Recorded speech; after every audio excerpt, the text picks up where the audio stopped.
Ruth chapter 4.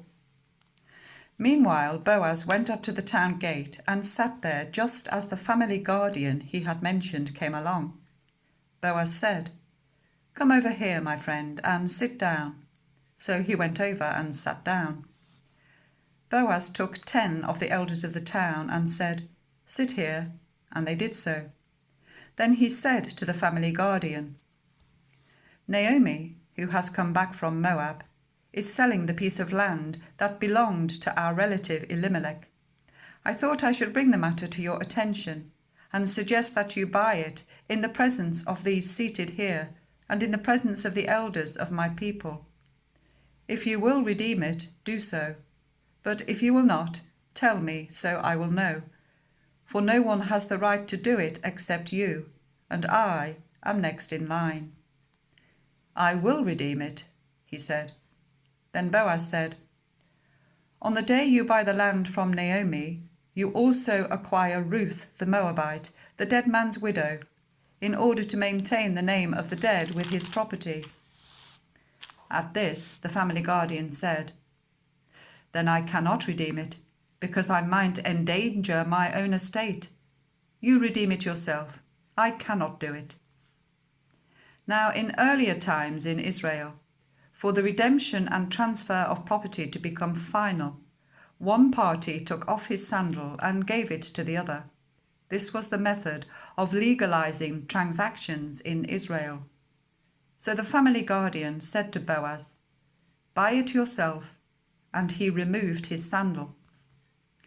Then Boaz announced to the elders and all the people, "Today you are witnesses that I have bought from Naomi all the property of Elimelech, Kilion, and Mahlon. I have also acquired Ruth the Moabite, Mahlon's widow, as my wife, in order to maintain the name of the dead with his property, so that his name will not disappear from among his family or from his hometown. Today you are witnesses." Then the elders and all the people at the gate said, "We are witnesses. May the Lord make the woman who is coming into your home like Rachel and Leah, who together built up the house of Israel. May you have standing in Ephrathah and be famous in Bethlehem. Through the offspring the Lord gives you by this young woman, may your family be like that of Perez, whom Tamar bore to Judah." So Boaz took Ruth, and she became his wife.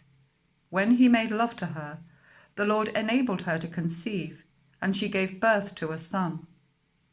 The women said to Naomi, "Praise be to the Lord, who this day has not left you without a family guardian. May he become famous throughout Israel. He will renew your life and sustain you in your old age. For your daughter-in-law, who loves you, and who is better to you than 7 sons, has given him birth." Then Naomi took the child in her arms and cared for him. The women living there said, "Naomi has a son," and they named him Obed. He was the father of Jesse, the father of David. This then is the family line of Perez. Perez was the father of Hezron, Hezron the father of Ram, Ram the father of Amminadab, Amminadab the father of Nahshon, Nahshon the father of Salmon, Salmon the father of Boaz, Boaz the father of Obed, Obed the father of Jesse, and Jesse the father of David.